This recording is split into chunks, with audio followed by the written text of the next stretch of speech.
the former president is okay, so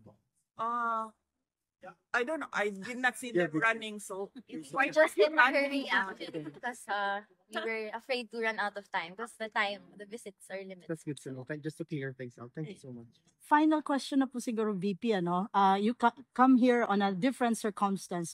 What would you bring home? What you've learned from the Netherlands? And meron bang thoughts na tumatakbo sa isip mo na sana hindi na lang nag-national politics si dating Presidente Duterte and you wouldn't have been here?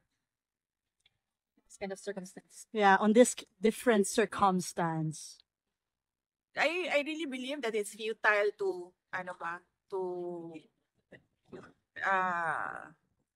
regret decisions made in the past, because I believe that everything happens for a reason. So whatever it is that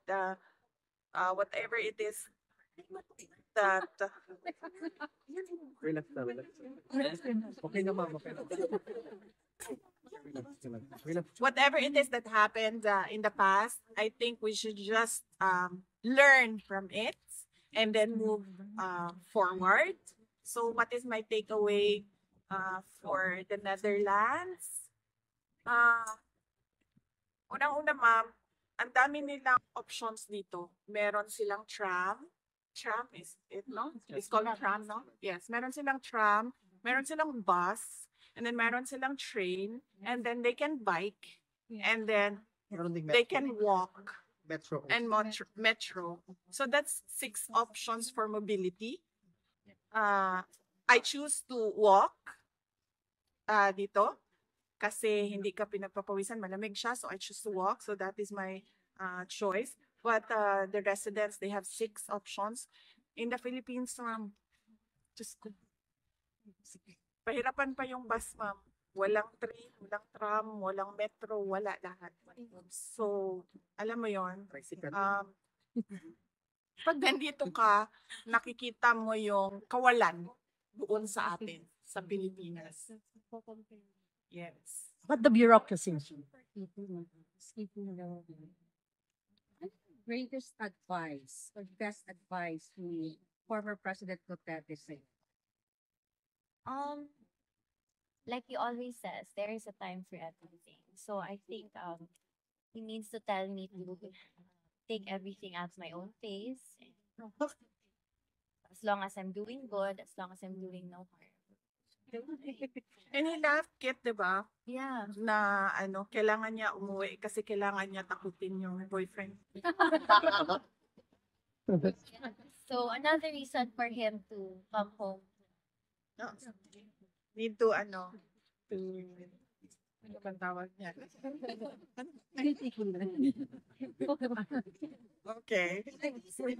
Sa daughter, no?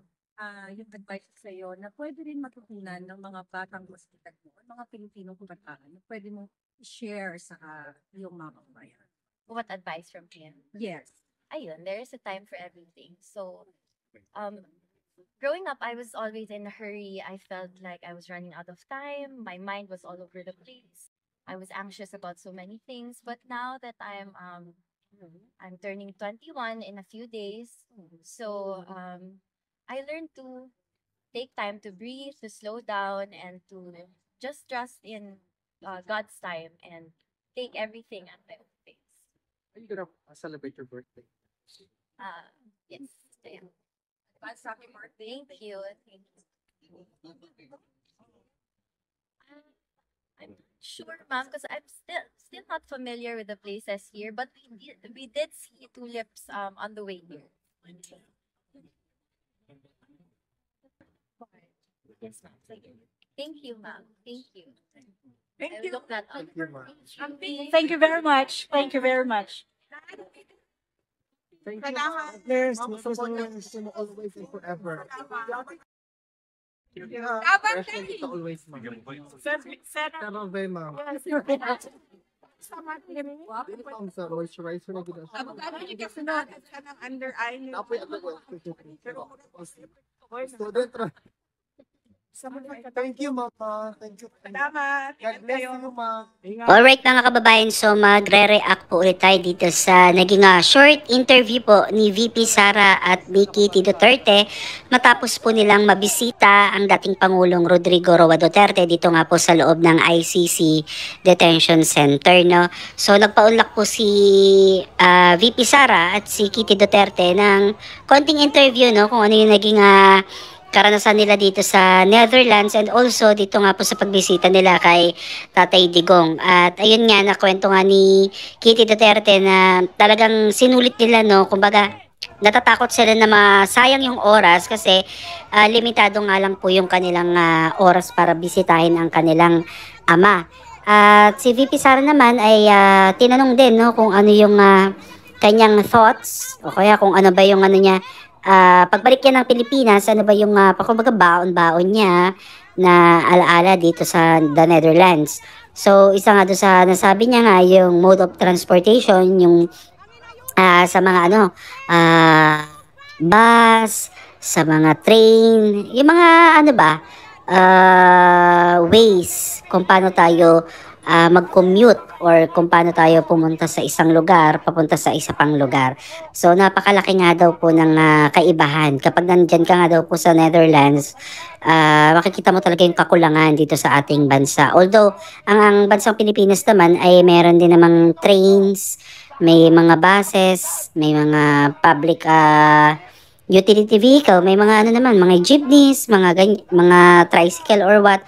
Meron din naman, kaya lang kumbaga maihahalin tulad sa the Netherlands, ibang-iba po talaga yung yung